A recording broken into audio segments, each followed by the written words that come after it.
Alright, here we go, guys. Got the GoPro on. Let's get started here. So, first thing we like to do is a lot of these flanks. Get my tote over here. We try and do everything in steak if we can, and then the rest goes into burger. And by the way, the knife we're using here is a Victorinox. I think it's a 6-inch. It's a semi-stiff blade. Got it on Amazon. 30 some bucks, I believe. Fantastic knife. And meat hook here, also got it on Amazon. Fantastic for pulling the meat. You don't have to get your hands so cold. You know, we notice that deer sit here for a while, and boy, you do 3 or 4 of them, and your hands are freezing. I used to keep hand warmers in my pockets because my hands would get so cold. I'd have to take breaks. But using this meat hook, you don't have to touch it as often, so your hands stay a little bit warmer for longer. So, just a little tidbit there. So we're gonna cut these flanks off. Go down to the bottom rib there. You can see.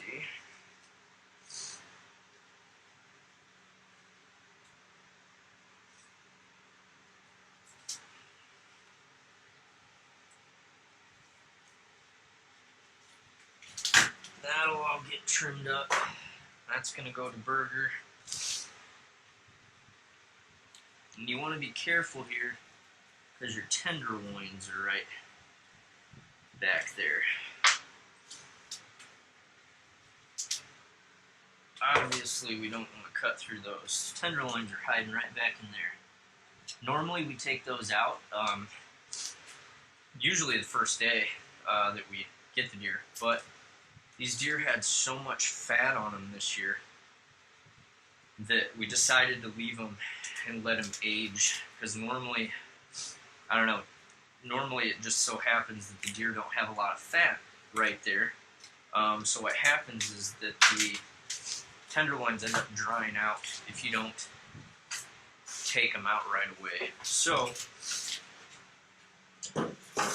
that's what we used to do, is take them out first thing, but we were fortunate enough that the deer this year had so much fat on them, nice fat cap, that it keeps that from drying out. So I'm just going to kind of trim some fat away here so we can get a better view.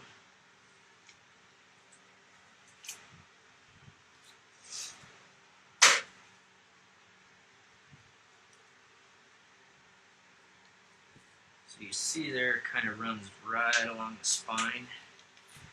There's a natural separation in there. You can kind of work your thumb in there a little bit. It kind of just separates out nicely. See that right there?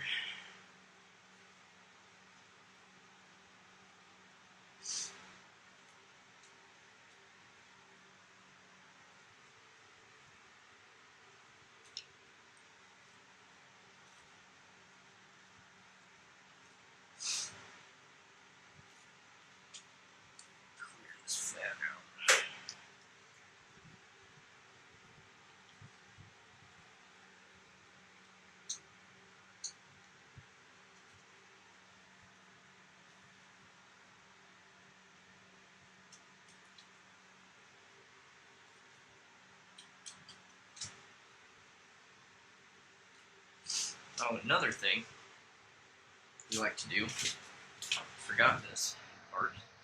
So you see, I showed you the Cool Bot earlier. We also get a digital thermometer here. And it's nice to stick it in there.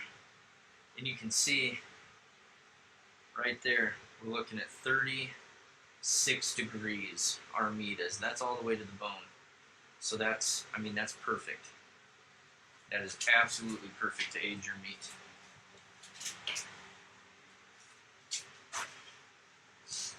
Back to this tenderloin here.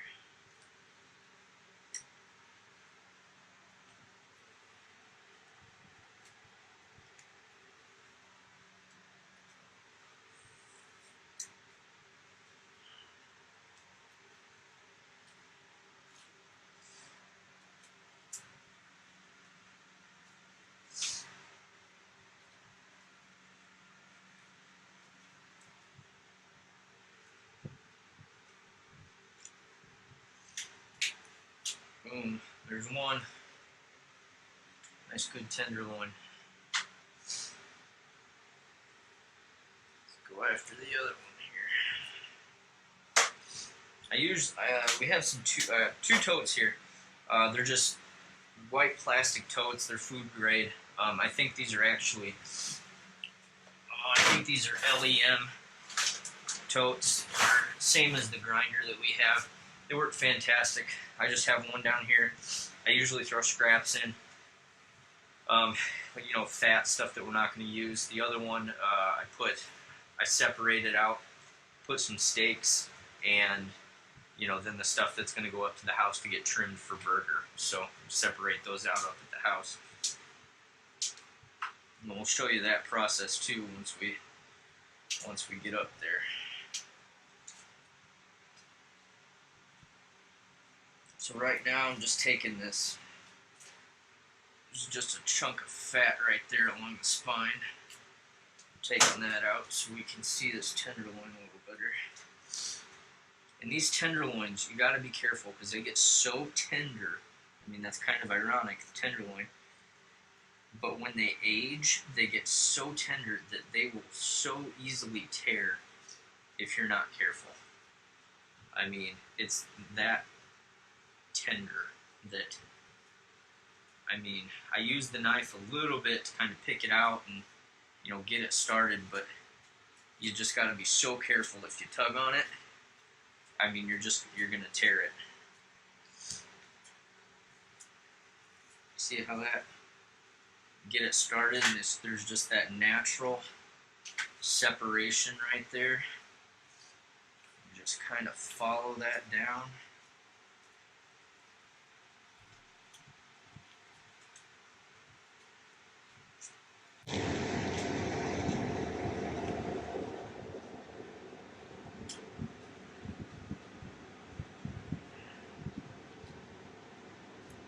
Boom, there's another one. Okay.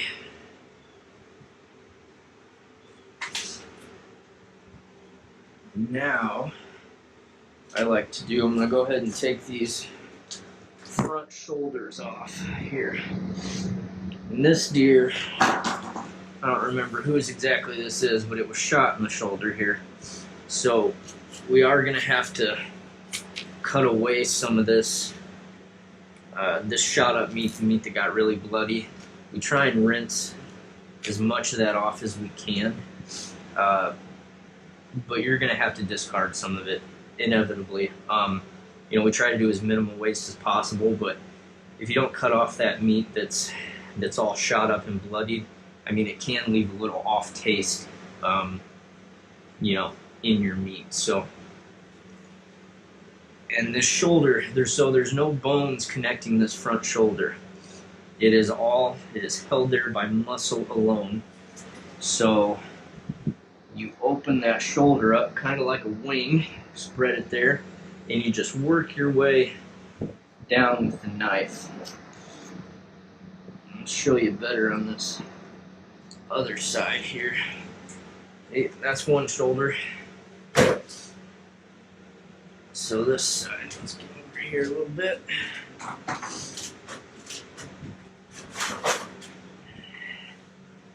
Okay, I hope you can see that. So the shoulder sits just like that. You open it up, and you're going to use your knife just to follow that natural seam in there again. And like I said, no bones holding that. It's absolutely just all muscle. So you just use your knife, and then if you come along the back here, if you pull the shoulder up, you can kind of see where it's going to end. You can kind of see that outline. So I just follow that with my knife.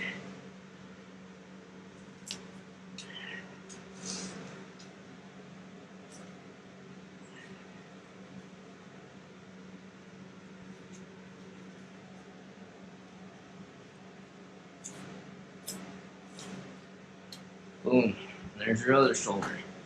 What we do with those, we'll pick out what we can, get rid of some of the shot up meat, and then we usually cut those up into shank roast, and we'll go over that. I'll show you that up at the house.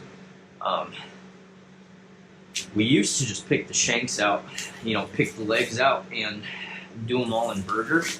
But then actually, I'm a big fan of Meat Eater and TV show with Steven Ranella, and they have lots of great tips on there, and you know, they're all about wild game and how they cook and process it, and he actually talked about shank roast, so we gave it a try, and I can't believe that we had been cutting that into burger all these years. I mean, the shank roasts were phenomenal, and I mean, they quickly became one of our, you know, favorite cuts of meat. I mean, absolutely amazing.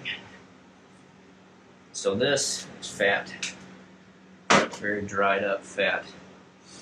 And we are going to pick through all these ribs too. So I like to just take this, this little area where the sternum is, where you split the sternum. Just going to kind of cut that up a little bit. So now we'll move on to, I like to do the back straps next. And this is just my process, you know. You can do it kind of in any order you want, but I'm going to switch my knife up here. A little short, fat, just hunting knife, because I'm going to carve off some big chunks of fat here. There's a very big fat cap you can see on the spine, or you know, along the whole back of these deer. You can see right here how thick that is. And in order to get to the tenderloins there, you know, so you can see them well, cut them out, you got to get rid of this fat cap, because you can't see anything with that there. Plus, deer fat is not, it's not for everybody. It leaves a little bit of a coating in your mouth. Some people really hate it. I don't necessarily mind it, you know, in small quantities. You know, I don't want a huge fat cap like this on my tenderloin, but little bits and burger and stuff, I mean, I don't mind it. Alright, so continuing on, we're removing this fat cap. Right there.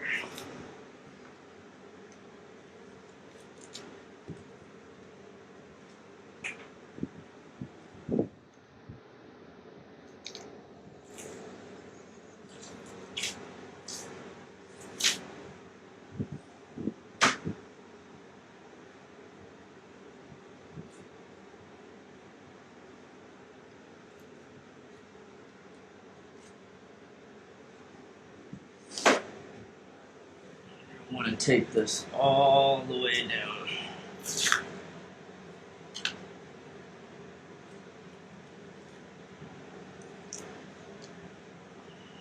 Sometimes it's easier if you make a cut right along that spine. It gives you an area to, you know, kind of get your hand in there.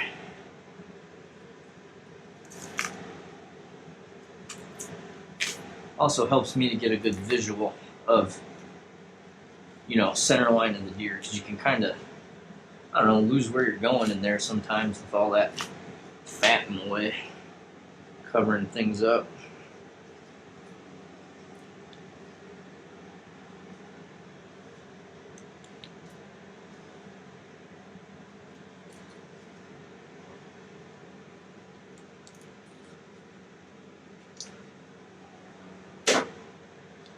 As you can see, once you get that fat cap off, you got this nice back strap right there.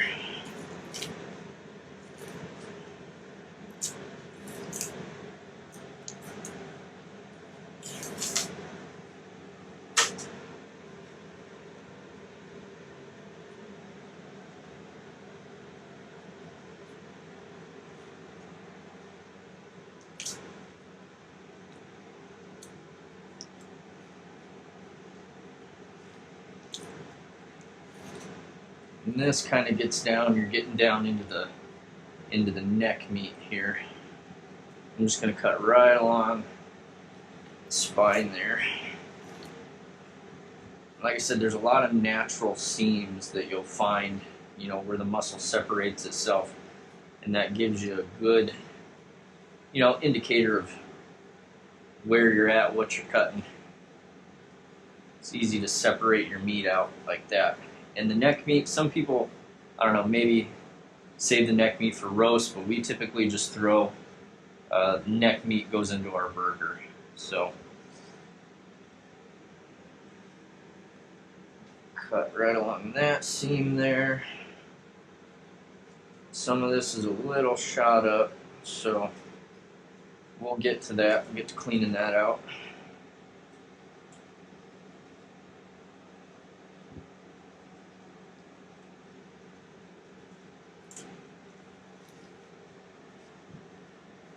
Okay, this other side now. That separates nicely once you just get your knife in there a little bit. There's a little hunk of meat in there. I'll kind of cut around that. It's part of your neck in there.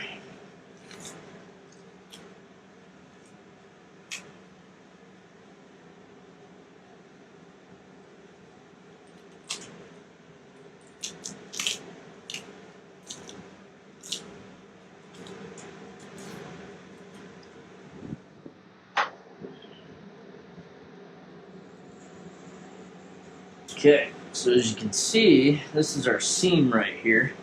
This is going to separate our back strap from the rib cage. Nice and careful there. Cut yourself, obviously.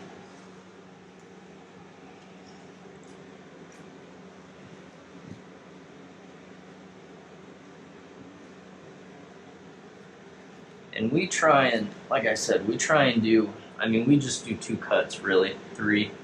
We do steaks, burger, and a couple of shank roasts. And so we probably make things into steaks that typically aren't made into steaks, you know, stuff that might be roasts or I don't know, but we find, I mean, the steaks just work better for us, better for our family, you know, we eat it more. And to be completely honest, I mean, you can't really tell the difference if it's typically a roast cut that you're cutting up into steaks. I mean, it all depends on how you cook it.